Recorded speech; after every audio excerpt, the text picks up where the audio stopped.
रिश्ता होता है। वह दोनों एक साथ ही हमेशा सोया करते हैं। लेकिन जो औरत कपड़े खोलकर अपने पति के साथ सोती है, उसमें यह 4 गुण पाए जाते हैं। अगर आप भी यह 4 गुण जानना चाहते हैं तो आप इस वीडियो में अंत तक बने रहे। आप लोगों को भी मालूम चल जाएगा कि औरतों में वह 4 गुण कौन कौन से होते हैं। तो चलिए शुरू करते हैं। प्रिय मित्रों, आज की वीडियो बहुत ही ज्ञानवर्धक होने वाली है। आपसे एक छोटा सा हाथ जोड़कर निवेदन करता हूं, आप भी भगवान भोलेनाथ का आशीर्वाद पाना चाहते हैं तो कमेंट बॉक्स में ओम नमः शिवाय लिखते हुए वीडियो को लाइक और चैनल को सब्सक्राइब अवश्य करें ही भोलेनाथ। जो भी आप किस चैनल को सब्सक्राइब और वीडियो को लाइक करें, उनके ऊपर आप अपनी सदैव कृपा बनाए रखना। प्रिय मित्रों, बहुत समय पहले की बात है। किसी गांव में 2 परिवार रहते थे। दोनों परिवार आपस में मिलजुल कर रहते थे। दोनों के जीवन में खुशियां ही खुशियां थीं।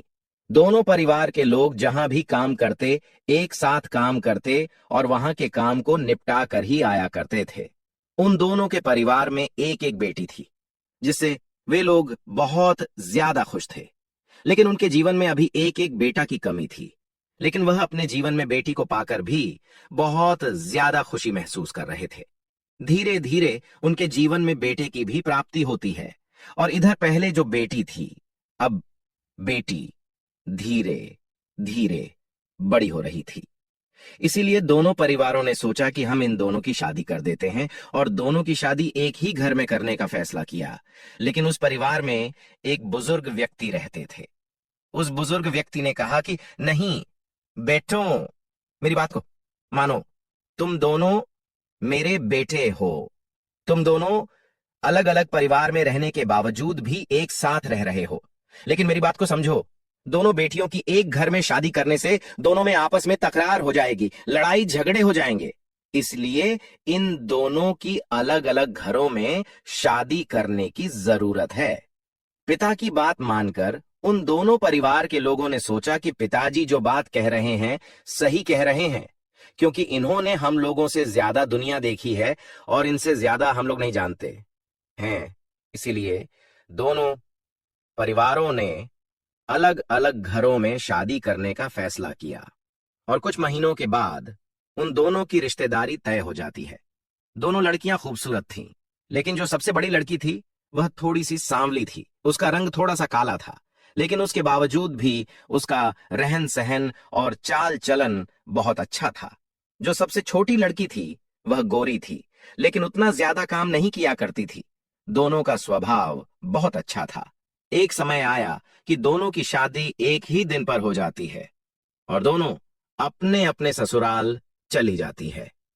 जो बड़ी बेटी थी वह सांवली थी, जिसे देखकर उसका पति उसकी तरफ देखने से भी मना करने लगा और वह घर में अपने माता पिता से लड़ने लगा और कहने लगा कि मैंने तो आप लोगों से पहले से ही कह रखा था कि पहले उस लड़की से मेरी मुलाकात करा दो, लेकिन आप लोगों ने मेरी और उसकी मुलाकात नहीं कराई, मेरे से मिलवाया तक नहीं, और आप लोगों ने मेरे लिए काली लड़की पसंद की है।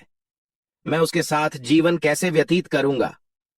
माता पिता ने उसे समझाया और कहने लगे कि बेटा, यह काली लड़की नहीं है, यह थोड़ी सी सांवली है और हम लोग भी सांवले हैं। तो इसका मतलब यह नहीं है कि हम लोगों का विवाह नहीं हो पाया। हम लोगों का शादी विवाह भी हो गया और तुम्हारा शादी विवाह भी हो गया। लेकिन तुम तो ऐसे ही इससे तकरार कर रहे हो जैसे तुम्हें यह कोई दुश्मन लग रही है। इसके साथ तुम्हें अपना जीवन कैसे भी करके व्यतीत करना पड़ेगा। लेकिन उसने मना कर दिया और कहने लगा कि नहीं, मैं उसके साथ अपना जीवन कभी भी व्यतीत नहीं करूंगा। इधर वह लड़की बहुत ही ज्यादा परेशान हो रही थी। उसी गांव में एक बुढ़िया रहा करती थी। उस बुढ़िया ने जब यह बात सुनी तो उसे बहुत दुख हुआ। उसे लगा कि यह किसी के घर की स्त्री है, यह किसी के घर की बेटी है, तो यह हमारी भी बेटी के समान ही हुई। फिर वह बुढ़िया बहू को देखने के बहाने वहां पर जा पहुंची। बहू को जब वह देखने गई तो कहने लगी कि सच में बह तो बहुत ज्यादा सुंदर है। जब उस लड़की के पति ने यह बात सुनी कि बूढ़ी मां कह रही है कि बहू तो बहुत ज्यादा सुंदर है, तो वह कमरे के बाहर बैठा था और वह दौड़ता हुआ आया और कहने लगा कि दादी जी, क्या आपको मेरी बहू पसंद आ रही है? आप ही बताइए कि यह आपको कैसे सुंदर लग रही है। मेरे को तो बिल्कुल सुंदर नहीं लग रही है। तभी वह बूढ़ मां मुस्कुराते हुए कहने लगी कि बेटा, तुम्हारी बहू तो लाखों में एक है। तुम्हारी बहू बहुत ज्यादा सुंदर है। तुम इससे बेवजह दूरी बना रहे हो, तुम्हारे लिए और ज्यादा दुख और परेशानी हो जाएगी। तुम्हारी बहू का जो चलन है वह बिल्कुल अच्छा है। तभी वह कहने लगा कि नहीं, इसकी एक छोटी बहन है, उससे मेरी शादी करवा देते, क्योंकि वह गोरी है, वह देखने में बहुत अच्छी है। तभी बूढ़ी मां समझाने लगी और कहने लगी कि बेटा, क्या तुम इसकी शक्ल से शादी कर चुके हो? तभी वह कहने लगा कि बूढ़ी मां, लेकिन शादी विवाह तो चेहरे को देख कर ही होता है, बाद में उसके चाल चलन को देखा जाता है। बूढ़ी मां कहने लगी कि बेटा, अगर तुम्हें सुंदर बहू मिल जाए, लेकिन वह तुम्हारे माता पिता के साथ लड़ाई झगड़ा करे और तुम्हारे साथ उसका व्यवहार अच्छा ना रहे, तो तुम्हें कैसा लगेगा? वह लड़का कुछ नहीं बोल रहा था। इतना समझाने के बाद वह बूढ़ी मां कहने लगी कि बेटा, तुम इसी के साथ अपना जीवन व्यतीत करना। मैंने तो सुना है कि तुम सुहाग रात में भी इसके साथ सोए तक नहीं। आखिर ऐसी तुम्हारी क्या मजबूरी आ गई? तभी वह कहने लगा कि मेरी किस्मत में यही लड़की थी, लेकिन हमारे माता पिता ने हमारा साथ जो बर्ताव किया, उन्हें नहीं करना चाहिए। और वह मायूस होकर यह बात कहते हुए चला गया। बूढ़ी मां उसकी बात को समझ गई थी और सोचने लगी कि इसका कुछ ना कुछ उपाय करना पड़ेगा, नहीं तो इस लड़की का जीवन बिल्कुल बर्बाद हो जाएगा। वह बूढ़ी मां कुछ समय तक देखती रही। इधर वह लड़की जो थोड़ी सी सांवली थी, वह भी परेशान हो चुकी थी और सोचने लगी कि मेरे माता पिता ने मेरी किस घर में शादी कर दी। थोड़ी सी हमारी खूबसूरती में कमी है तो हमारे पति हमसे दूरी बना रहे हैं, लेकिन उन्हें ऐसा नहीं करना चाहिए। उनके भी माता पिता तो थोड़े से सांवले हैं, उनकी भी बहन सांवली है, तो क्या उनकी भी बहन की शादी कहीं पर होगी? तो वहां के रिश्तेदार अगर उनके साथ ऐसा व्यवहार करेंगे तो उन्हें कैसा लगेगा? वह स्त्री बस यही सोच रही थी, लेकिन उसके साथ ससुर बहुत अच्छे थे। वह कहने लगे कि बेटी, तुम्हें चिंता करने की कोई जरूरत नहीं है। स्त्री तो अपने पति को काबू में कर लेती है, और तुम एक ऐसी स्त्री हो, तुम सब कुछ जानती हो। तुम अपने पति को काबू में करो। लेकिन वह काबू में कैसे करती? जब भी वह भोजन मांगने आता तो वह भोजन मांगता ही नहीं था, लेकिन वह उसे भोजन ले जाकर देती तो वह भोजन को नीचे पटक देता था, उसे खाता तक नहीं। उसने अपनी पत्नी से दूरी बनाने का फैसला कर लिया था। वह पत्नी से बार बार कह रहा था कि मैं तुम्हें तो कुछ नहीं कह रहा हूं, मैं तो अपने माता पिता को दोष दे रहा हूं, लेकिन मैं तुमसे यही चाहता हूं कि मैं तुम्हारे साथ नहीं रह पाऊंगा, मैं तुम्हारे साथ जीवन यापन नहीं कर पाऊंगा, इसलिए मैं तुम्हारे साथ कोई भी ऐसी करतूत नहीं करना चाहता हूं जिससे तुम्हारी जिंदगी बर्बाद हो जाए। तुम यहां से चली जाओ, तुम अपनी दूसरी शादी कर लेना। वह स्त्री बहुत परेशान थी और सोचने लगी कि अब मैं दूसरी शादी कैसे कर पाऊंगी। हमारे माता पिता तो मेहनत मजदूरी करते हैं, उसके बावजूद भी उन्होंने जैसे तैसे करके हमारा विवाह किया। अगर मैं अपने घर चली जाऊंगी और मेरी शादी अगर कहीं दूसरी जगह हो जाएगी तो लोग मेरे को नीची नजरों से देखेंगे, जिसकी वजह से वह स्त्री भी दुखी रहने लगी। इधर बूढ़ी मां बहुत ज्यादा समझदार थी। एक दिन उस स्त्री का पति घर से बाहर गया हुआ था, उसके सास ससुर घर पर थे। तभी वह बूढ़ी मां उनके पास आई और कहने लगी कि मैं एक तरकीब सोचकर आई हूं, जिससे तुम्हारा बेटा हमारी बहू के साथ रहने के लिए बिल्कुल सहमत हो जाएगा। तभी माता पिता कहने लगे कि आंटी जी, आप ही बताइए कि हमारा बेटा कैसे हमारी बहू के साथ रह सकता है। तभी वह बूढ़ी मां कहने लगी कि मेरे पास एक तरीका है, लेकिन बहू के पास मेरे को लेकर चलो। तब सास ससुर उसे बहू के कमरे में लेकर जाते हैं। जब बहू के कमरे में उसे लेकर जाते हैं तो बहू भी अपने बिस्तर पर लेटकर रो रही थी। बूढ़ी मां कहने लगी कि बेटी, तुम क्यों रो रही हो? आखिर तुम्हारे जीवन में कोई दुख और परेशानी है तो तुम्हारे माता पिता के समान तुम्हारे सास ससुर हैं। यह लोग तो तुम्हारा बहुत बड़ा सपोर्ट कर रहे हैं। तभी वह स्त्री कहने लगी कि माता पिता होने के बावजूद भी एक पति अगर एक पत्नी का साथ नहीं देता है तो उस पत्नी का जीवन अधूरा हो जाता है। तभी वह बूढ़ी मां कहने लगी कि मैं तुम्हारे लिए कुछ ऐसे तरीके लेकर आई हूं जिस तरीकों को अपनाकर तुम अपने पति को मुट्ठी में कर सकती हो।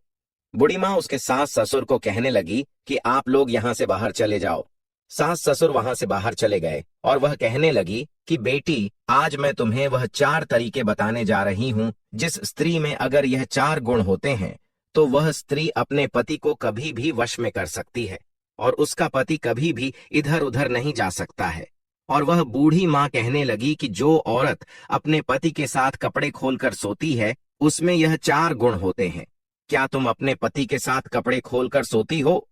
तभी वह कहने लगी कि दादी जी, आप यह क्या कह रही हो? मैं अपने पति के साथ कपड़े खोलकर कैसे सो सकती हूँ?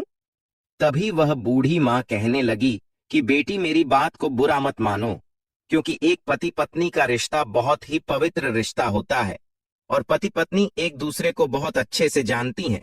इसलिए पति के साथ तुम कपड़े खोलकर बेझिझक सो सकती हो। इसका मतलब यह नहीं है कि तुम पूरे कपड़े को उतार कर सो जाओ, लेकिन कुछ कपड़े हटाकर सो सकती हो, जिससे तुम्हारे पति तुम्हारे चेहरे को और तुम्हारे शरीर को देखेगा, जिसकी वजह से वह मोहित होगा और धीरे धीरे तुमसे प्यार करने का उसका मन करने लगेगा। लेकिन तुम क्या ऐसा करती हो? तभी वह स्त्री कहने लगी कि नहीं, मैं तो बिल्कुल नहीं करती हूं। तभी वह बूढ़ी माँ कहने लगी कि आज से तुम अपने पति के साथ कपड़े खोलकर सोने का प्रयास करना और तरह तरह के श्रृंगार करके ही अपने पति के साथ सोना देखना। एक ना एक दिन तुम्हारे पति तुमसे प्रेम करने लगेगा और तुम पर मोहित हो जाएगा। वह बूढ़ माँ इतनी बात बताकर उस कमरे से चली जाती है। जैसे ही वह कमरे से जाती है तो इधर वह स्त्री आवाज लगाती है और कहती है कि हे बूढ़ी माँ, आप तो मेरे को वह 4 गुण बताने जा रही थी, लेकिन आपने मेरे को वे 4 गुण नहीं बताए। तभी बूढ़ी माँ कहने लगी कि बेटी, पहले यह तरीका अपनाओ। अगर यह तरीका काम नहीं आएगा तो वे 4 गुण मैं तुम्हें बताऊंगी कि वे 4 गुण कौन कौन से होते हैं। जो स्त्री कपड़े खोलकर सोती है उनमें ही वे 4 गुण होते हैं। तभी वह स्त्री कहने लगी कि ठीक है बूढ़ी माँ, यह तरकीब मैं अपनाऊंगी। अड़कमी थी। उसका पति उसके पास सोता है और अपने मुंह को दूसरी तरफ घुमाकर सोता है और उसकी पत्नी ठीक उसी तरह श्रृंगार करके सोई थी और अपने कुछ कपड़े हटाकर सोई थी। जब रात को पति की नींद खुली तो वह अपनी पत्नी की तरफ देख रहा था। पत्नी की तरफ देखकर वह बहुत ज्यादा अपने आप को अच्छा महसूस कर रहा था। उसे लगा कि हमारी पत्नी तो बहुत ज्यादा सुंदर है, लेकिन इसके बावजूद भी मैं इससे दूरी बनाने का प्रयास कर रहा हूँ। आखिर ऐसा क्यों कर रहा हूँ? वह बार बार उसके चेहरे को देख रहा है और उसके शरीर को देख रहा है, जिससे उसे प्रेम होने लगा। तभी पत्नी की नींद खुली।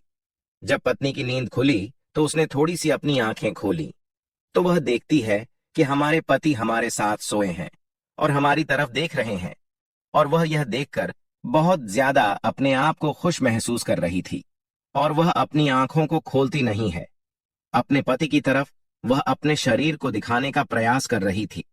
धीरे धीरे वह पति अपनी पत्नी की तरफ देखता है। तभी अचानक घड़ी से आवाज आती है, क्योंकि घड़ी का समय लगाया गया था अलार्म के रूप में, और पति उस समय उठकर काम करने जाता था और वह अलार्म के पास चला जाता है। जैसे ही वह अलार्म के पास जाता है और वह उस घंटी को बंद कर देता है, घंटी बंद करने के बाद वापस आकर सो जाता है।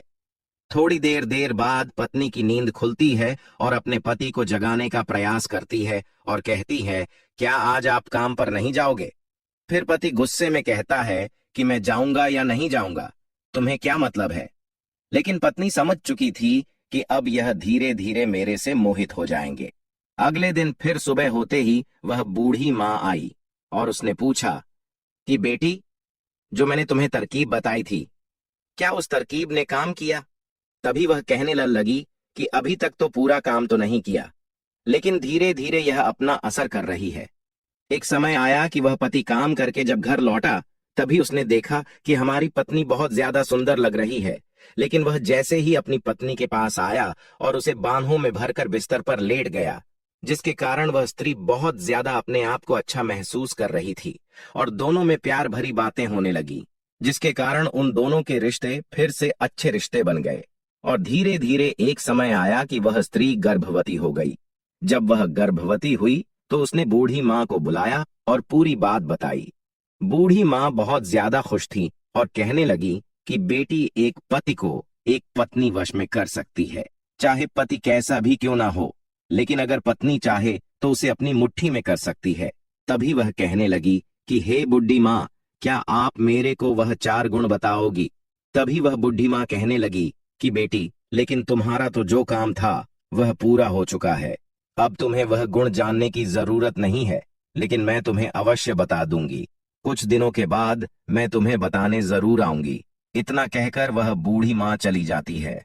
धीरे धीरे दोनों पति पत्नी के रिश्ते और ज्यादा गहरे हो जाते हैं। अब पति अपनी पत्नी से बहुत ज्यादा प्रेम करने लगता है। धीरे धीरे बात उसके दोस्तों में फैल जाती है। उसके दोस्त लोग मजाक उड़ाने लगते हैं। जब उसके दोस्त मजाक उड़ाते हैं तो वह कहता है कि क्या आप लोगों ने हमारी पत्नी को देखा है? हमारी पत्नी कितनी ज्यादा सुंदर है। तभी वे लोग कहने लगे कि हम लोग तो तेरी पत्नी को बहुत अच्छे से जानते हैं। वह बगल के गांव में रहा करती है और एक सेठ के यहाँ काम किया करती थी। वह तो काली थी।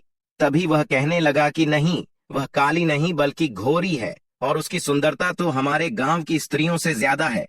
दोस्त लोगों की मजाक सुनकर वह और ज्यादा आग बबला हो रहा था।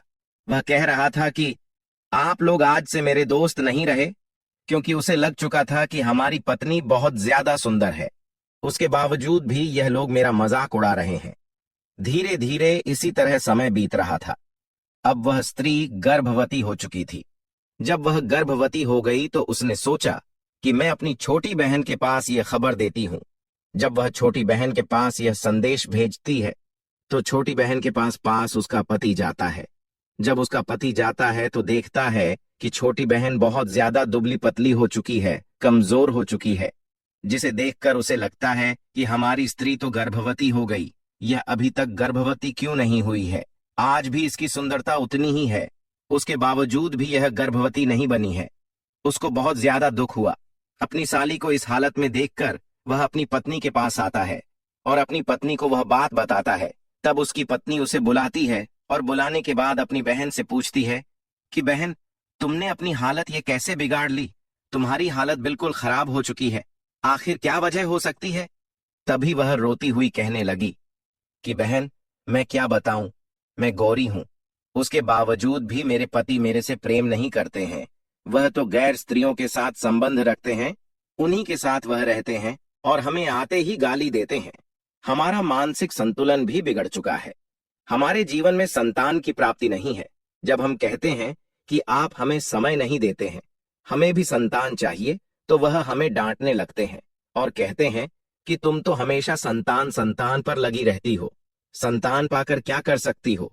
संतान से तो लोग पागल हो जाते हैं। संतान तो पागल कर देती है और वह तरह तरह के हमें दुख और परेशानी देते हैं। उसके बावजूद भी वह मेरे से बाज नहीं आते हैं, हमेशा लड़ाई झगड़े किया करते हैं।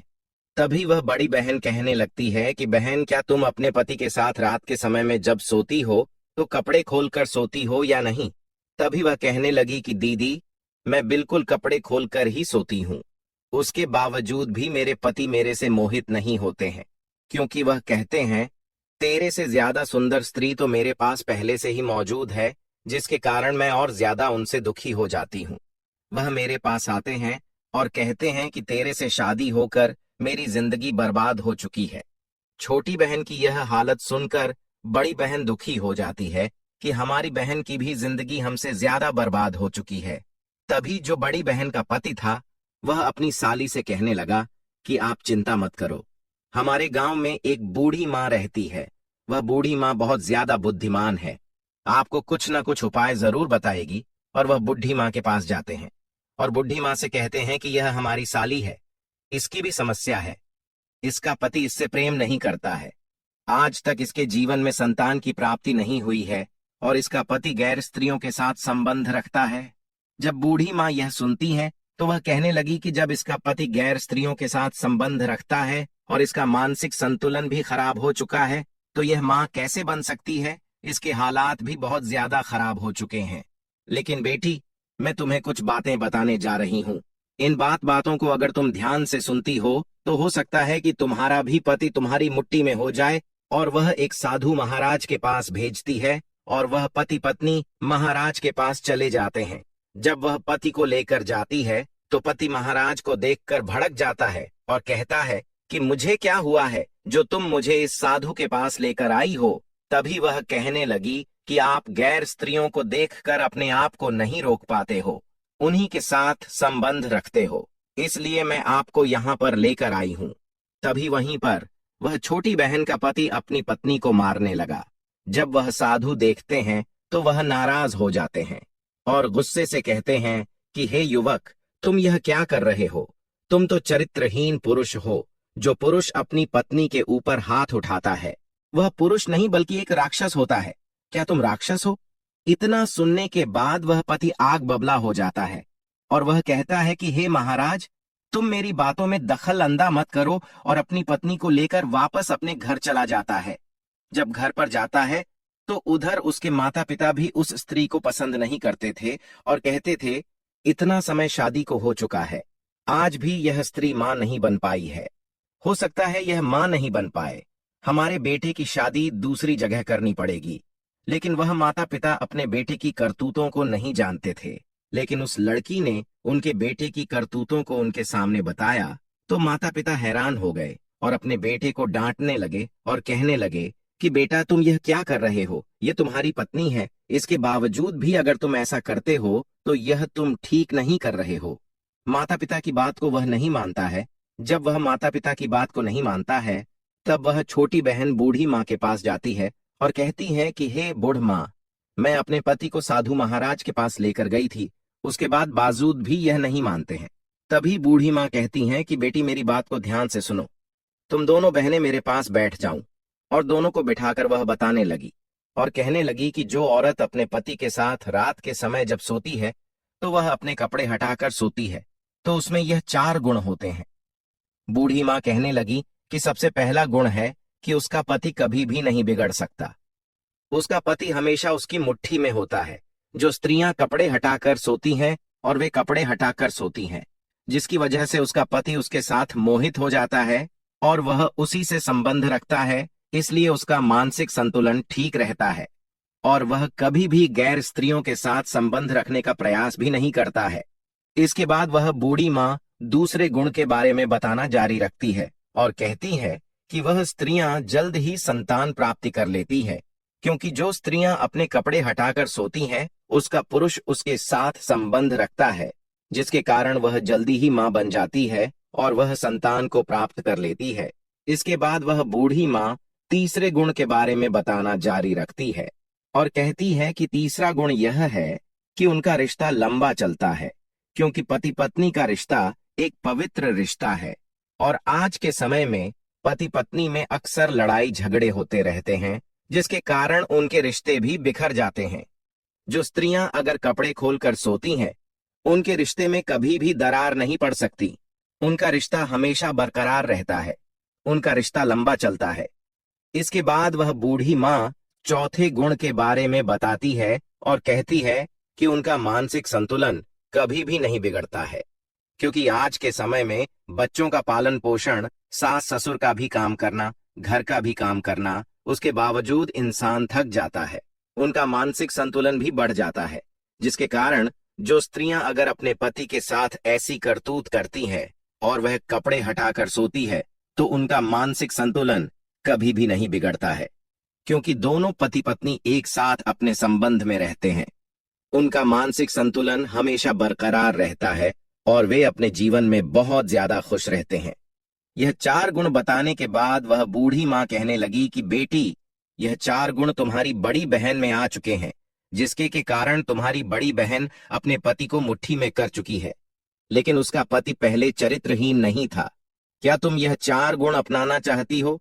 तभी वह छोटी बहन कहने लगी कि हे बूढ़ माँ, जब मेरा पति मेरे साथ सोता है और तब मैं कपड़े हटाकर सोती हूँ, उसके बाद मेरा पति मेरे को गाली देने लगता है और मेरे को मारने लगता है और कहता है कि तू यह क्या कर रही है, तू अगर ऐसा करती है तो ठीक नहीं है, तू तो चरित्रहीन स्त्री है, तू तो अपने बदन को दिखाना चाहती है और भी तरह तरह की बातें करने लगता है। तो आप ही बताइए कि ऐसे में कपड़े हटाकर कैसे सो सकती हूँ? तभी बूढ़ी माँ आश्चर्य में पड़ गई और वह कहने लगी कि आप मेरे साथ एक साधु महात्मा के पास चलिए और वह महात्मा आपको कुछ न कुछ उपाय जरूर बताएंगे। आखिर तुम्हारे साथ यह घटना क्यों घट रही है और तुम यह काम कर रही हो? उसके बावजूद भी तुम अपने पति को मुट्ठी में क्यों नहीं कर पा रही हो? फिर वह उस साधु महाराज के पास लेकर जाती है। साधु आश्रम में विश्राम कर रहे थे। जब वह आश्रम से विश्राम करके बाहर निकले, तभी बुढ़िया उनसे आग्रह करने लगी और कहने लगी कि हे महाराज, आज एक स्त्री का जीवन बर्बाद हो रहा है। आप एक स्त्री का जीवन बर्बाद होने से बचा लीजिए, क्योंकि अगर आप ऐसा करते हो तो इसका जीवन आबाद हो जाएगा और इसके भी जीवन में खुशहाली आ जाएगी। महाराज ने कहा कि हे बुढ़िया, आखिर वह कैसे बर्बाद हो रही है, जरा मुझे भी तो बताओ। तभी वह कहने लगी कि यह दोनों सगी बहन है। यह बड़ी बहन है और यह छोटी बहन है। इन दोनों की शादी हो गई है। इस बड़ी बहन का पति इसके साथ ना बैठता था ना सोता था, इससे कुछ बात भी नहीं करता था, लेकिन मैंने कुछ तरकीब को अपनाया जिसके कारण अब इसका पति इससे प्रेम करता है। लेकिन वही तरकीब मैं इस छोटी वाली बहन के साथ भी अपनाने का प्रयास कर रही हूँ, लेकिन इसके साथ वह तरकीब काम नहीं कर रही है। तभी साधु महाराज कहने लगे कि हे बुढ़िया, वह कौन सी तरकीब अपना रही हो? तब वह बूढ़ी माँ महाराज को सब बात बता देती है। तब महाराज कहते हैं कि हे बुढ़िया, बात तो ठीक है, पति को सुधारने में पत्नी का बहुत बड़ा हाथ होता है। अगर बिगड़ा हुआ पति है, चाहे वह कितना भी बिगड़ा क्यों ना हो, उसे संभाला जा सकता है और उसे संभालने में सबसे आगे पत्नी होती है। पत्नी से वह संभल जाता है, उसे वह मुट्ठी में कर लेती है। लेकिन अगर वह मुट्ठी में नहीं कर पाती है, तो हो सकता है कि स्त्री में कमी नहीं है, उसके पति में कमी है। साधु महाराज आगे कहते हैं कि अगर इसका पति चरित्रहीन नहीं होता तो वह अपनी पत्नी को देखकर मोहित हो जाता और मोहित होने के साथ साथ इसी के साथ संबंध रखता। जब इसके साथ संबंध रखता तो उसका मानसिक संतुलन ठीक हो जाता और वह कभी भी अपनी पत्नी को गाली नहीं देता और उसे ताना नहीं मारता। आज उसे भी संतान की प्राप्ति होती। वह धीरे धीरे गैर स्त्रियों के साथ संबंध रखना छोड़ देता। लेकिन अगर वह ऐसा नहीं कर रहा है तो मैं समझ रहा हूं कि वह बचपन से ही ऐसा है और वह अपनी पत्नी से नफरत इसलिए नहीं करता है क्योंकि मेरी पत्नी खराब है, यह पसंद नहीं है। उसे भी मालूम है कि मेरी पत्नी बहुत ज्यादा सुंदर है, लेकिन वह एक स्त्री के चक्कर में पड़कर अपनी पत्नी को भूल चुका है और वह समझ रहा है कि जब तक मैं चरित्रहीन स्त्री के साथ अपना जीवन व्यतीत कर रहा हूं, मेरी जिंदगी में कोई दुख और तकलीफ नहीं आएगी। लेकिन अगर वह अपनी पत्नी के संबंध में होता तो हो सकता है वह चरित्रहीन स्त्री से ज्यादा सुखमय होता और उसका जीवन और ज्यादा अच्छा होता। और वह साधु स्त्री को दिलासा देते हुए कहने लगे कि बेटी, इसमें मैं कुछ भी नहीं कर सकता हूं, लेकिन मैं तुम्हें कुछ बातें बताने जा रहा हूं, इन बातों को अपनाना। और वह कहने लगे कि बेटी, आप अपने पति से प्रेम से बात करती हो, उसे भोजन देती हो, उसके बावजूद भी तुम्हारे पति हमेशा तुमसे झगड़ने के लिए तैयार होता है। उसकी बातों को बर्दाश्त करना, अगर बात को बर्दाश्त नहीं कर पाती हो और तुम पिहर में चली जाती हो, तो पिहर में जाने के बाद एक बेटी का जीवन सुखमय नहीं होता है। लेकिन तुम्हारे जीवन में संतान की भी कमी है। अगर संतान होती तो तुम अपनी संतान को पाल कर अपना जीवन अच्छे से व्यतीत कर लेती। साधु महाराज कहते हैं, बेटी, तुम भगवान पर भरोसा करना, क्योंकि भगवान के घर में देर होती है, अंधेर नहीं। भगवान एक ना एक दिन तुम्हारे पति को तुम्हारे पास अवश्य भेज देंगे। जो स्त्री तुम्हारे पति के साथ संबंध रख रही है, उसका भला कभी नहीं हो पाएगा, क्योंकि तुम दिल से अच्छी स्त्री हो और तुम दिल से रो चुकी हो। मैं तुम्हारे बारे में सब कुछ जान चुका हूं। तुम्हारे अंदर कोई कमी नहीं है, लेकिन स्त्री चाहे तो अपने पति को मुट्ठी में कर सकती है, यह बात सत्य है। लेकिन सारी स्त्रियां अगर ऐसा करें तो उनका पति मुट्ठी में हो जाता है, यह बात सत्य है, और उनके पति मोहित भी हो जाते हैं। लेकिन इस संसार में ऐसे चरित्रहीन पुरुष हैं, उनकी पत्नी चाहे उन्हें कितना भी मुट्ठी में करने का प्रयास क्यों न करे, लेकिन उनकी लत लग जाती है और वह गैर स्त्रियों के साथ संबंध रखते हैं और अपनी पत्नी को आते ही गाली गलौज करते हैं, मारते हैं, माता पिता से लड़ते हैं और वे तरह तरह के ताने मारते हैं और उनका जीवन ऐसा बर्बाद होता है कि उन्हें कोई नहीं बचा सकता। इसलिए बेटी, अब तो तुम्हारे पति का चरित्र बिल्कुल बिगड़ चुका है, लेकिन तुम अपने पति के साथ संबंध रखने का प्रयास करना। अगर वह संबंध रखता है तो धीरे धीरे तुम्हें भी संतान की प्राप्ति हो जाएगी और एक समय आएगा कि बेटी, तुम्हारे जीवन में भी संतान की प्राप्ति होगी।